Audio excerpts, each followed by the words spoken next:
Bonjour à tous, moi c'est Audrey, je suis praticienne shiatsu et passionnée de santé équine. Et tous les vendredis, je me mets au défi de vous partager un maximum d'informations et de pistes de réflexion sur un sujet lié à la santé de vos compagnons à crinière. J'embarque donc avec moi pour parler physiologie, émotions et relations, avec beaucoup de bonne humeur et surtout de la passion. C'est parti, je vous souhaite une bonne écoute.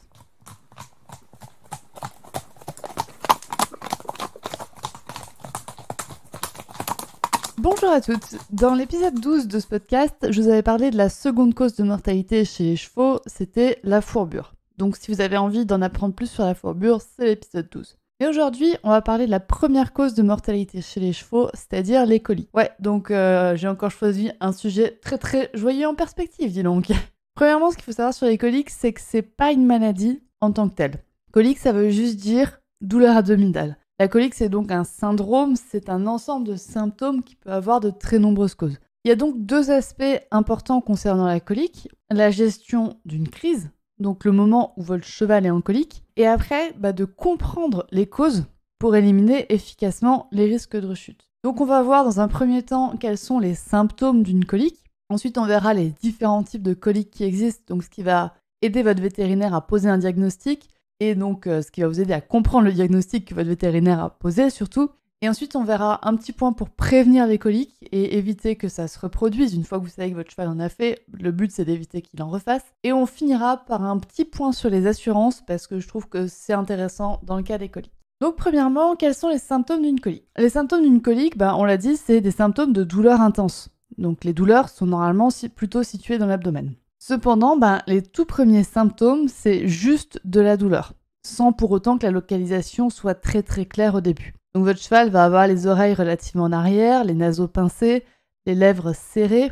Vous voyez quand il fait ça avec cette lèvre qu'il n'y a plus rien qui passe. Les sourcils un peu en accent circonflexe. Faites attention, mais si les sourcils s'élèvent, ça fait vraiment un accent circonflexe. Ça peut être un signe qu'il y a une douleur chez votre cheval, qu'il y a une douleur quelque part.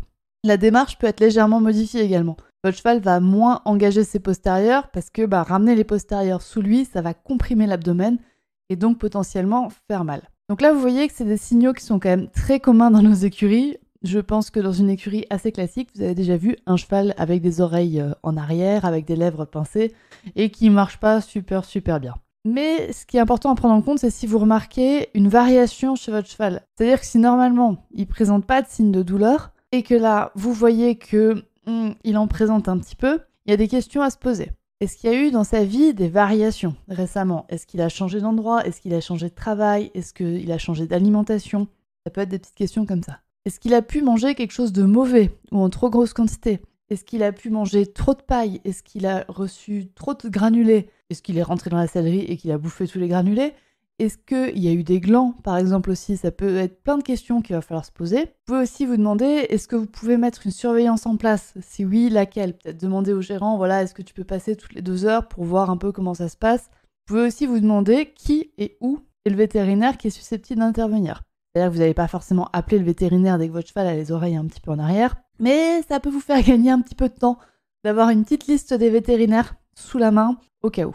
Et toujours se demander, est-ce qu'on a de la calmagine quelque part ? Parce que ce truc-là, ça a la fâcheuse manie de disparaître quand on a besoin de faire une injection à son cheval. Donc, un petit peu rassembler le matériel qui peut être nécessaire. Pensez aussi à noter l'heure d'apparition des symptômes. Ça peut être crucial pour la prise en charge après. C'est-à-dire que si votre cheval, il a mal depuis 1 heure, c'est pas la même que s'il a mal depuis 5-6 heures. C'est pas les mêmes indicateurs pour votre vétérinaire et ça peut changer. Les indicateurs du coup vont permettre de déterminer le type de colique qu'a votre cheval et donc comment le prendre en charge. Une petite astuce que Hélène Ralda, donc HR Naturopathie sur Instagram, je vous invite à aller la suivre, mais c'est une petite astuce que Hélène m'a donnée, c'est de prendre le symptôme en photo. Comme ça, quand vous le prenez en photo sur votre téléphone, vous aurez l'heure d'apparition dans les paramètres de la photo. Donc ça va vous permettre d'avoir un petit carnet de bord de votre cheval. Vous pouvez aussi faire ça en termes de jours.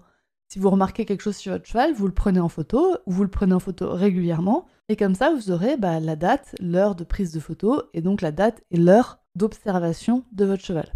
Parce qu'en fait, le problème, c'est que dans la colique, donc les premiers signes, c'est juste de la douleur, mais les stades suivants peuvent s'enchaîner très vite. Donc si vous êtes dans le cas là où les stades s'enchaînent vraiment très vite, Ne restez pas seul. Ça, c'est un petit conseil de bon sens. Enfin, ça, c'est un petit conseil personnel. C'est si vous traversez ça avec votre cheval, ne restez pas seul. Appelez une copine pour vous tenir compagnie.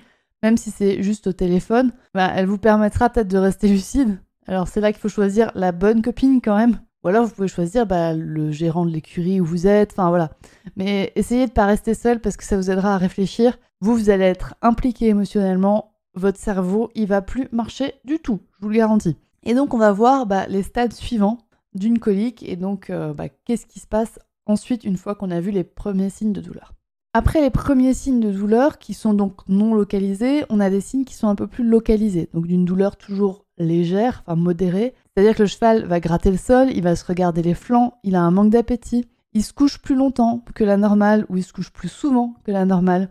La marche aussi peut être plus lente, plus saccadée et le cheval engage moins les postérieurs sous le ventre. Ensuite, on a une douleur qui est modérée, c'est-à-dire que votre cheval il est agité, il se tape le ventre avec les postérieurs, il reste longtemps couché. Vous commencez à sérieusement traîner votre cheval par le licol pour le faire marcher.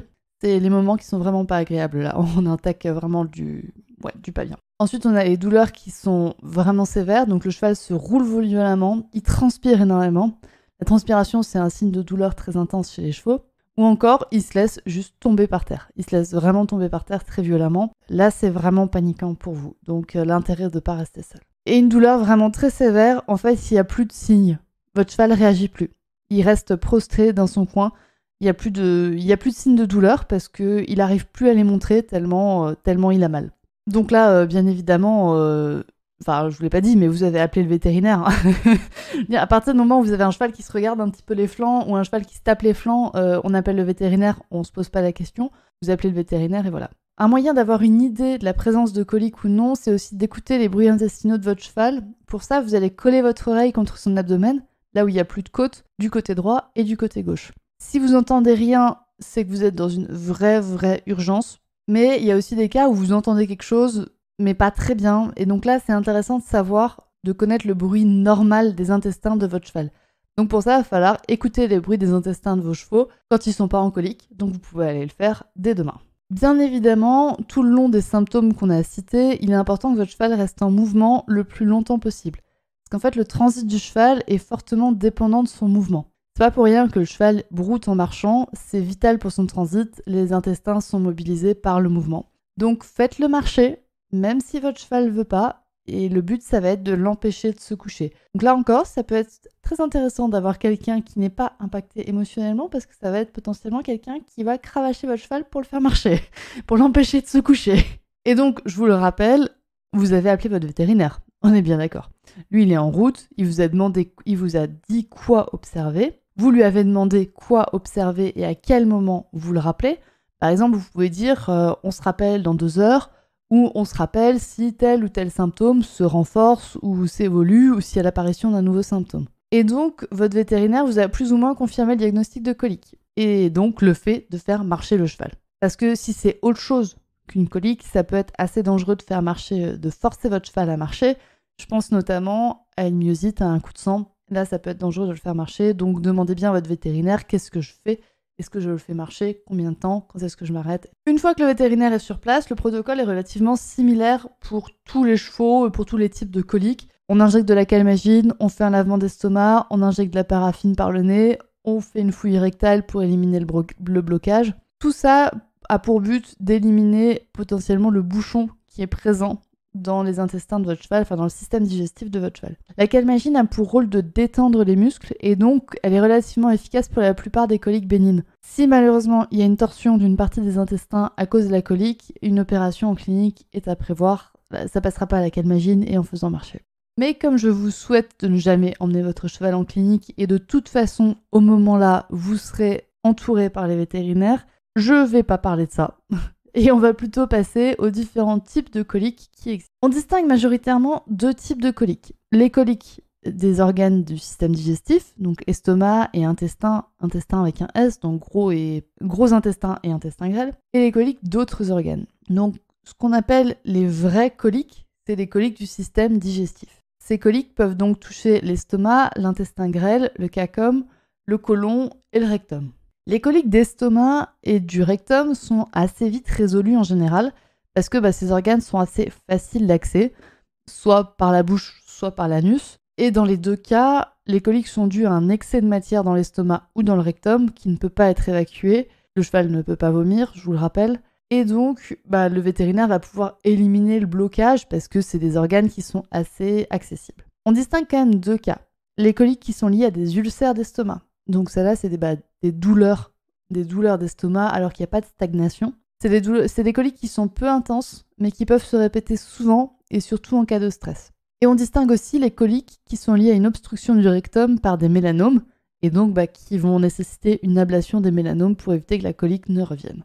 Les coliques de l'intestin grêle, du cæcum et du côlon nécessitent plus souvent une opération chirurgicale pour se résorber parce que on n'a pas accès à ces organes facilement. Et les coliques sont liées à une surcharge des intestins, donc trop d'ingestion pour pas assez d'élimination. On peut avoir des déplacements des intestins, notamment du côlon, qui peuvent survenir à la suite de ces surcharges. Donc en fait, la torsion de l'intestin ou le déplacement de l'intestin est une conséquence de la surcharge, et donc, mais c'est aussi, ça rentre dans une colique, parce que c'est une douleur abdominale. Et donc les intestins vont se coincer à certains endroits, et là une opération en clinique est nécessaire pour aller les débloquer, très souvent nécessaire pour aller les débloquer. Pareil, s'il y a une torsion, on a besoin d'aller en clinique, et donc là, faites confiance à votre vétérinaire et foncez en clinique. On a ensuite les fausses coliques.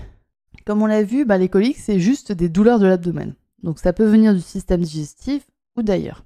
J'ai trouvé quelques petites statistiques sur l'IFCE, c'est-à-dire que 2,5% des coliques sont des coliques de l'estomac, 19,2% des coliques sont dans l'intestin grêle, 4,5% des coliques sont dans le cæcum, 32% des coliques sont situées dans le côlon, 0,2% sont situées dans le rectum, donc c'est vraiment pas grand-chose, et 37,4% des coliques sont d'origine inconnue, donc ailleurs que dans le système digestif.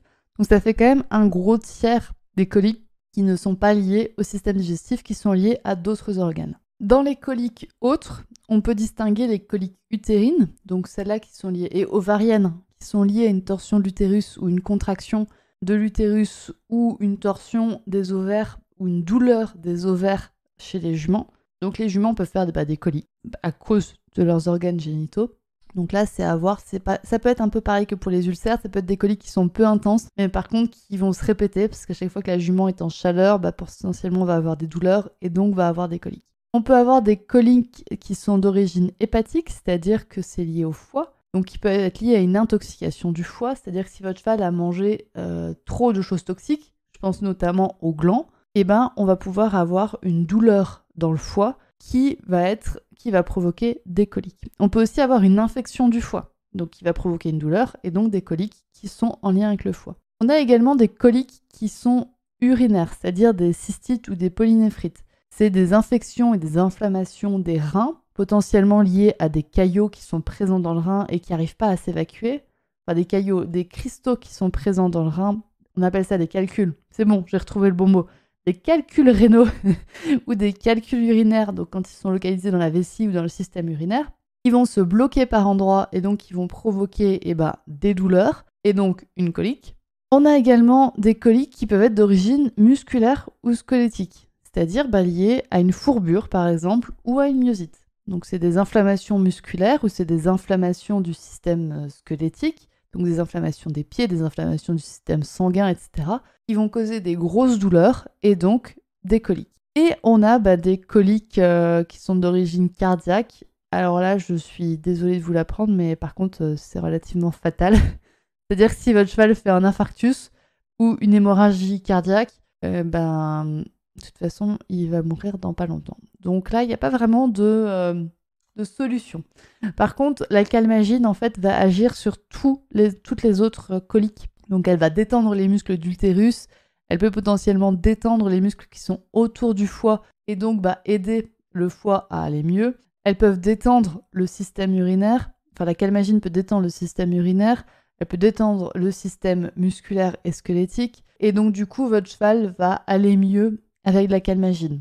Et du coup c'est quand même intéressant de poser efficacement le diagnostic, c'est-à-dire pas juste que le vétérinaire il vienne, il injecte de la calmagine, c'est bon, ça va mieux, au revoir madame, ça vous fait 300 €. Et voilà, non, il va falloir aller un petit peu plus loin. Donc votre cheval a fait une colique. Oups. Maintenant, pourquoi il l'a fait et donc éviter qu'il en refasse une autre. Je veux dire, si c'est une jument, on va se poser la question d'une colique ovarienne.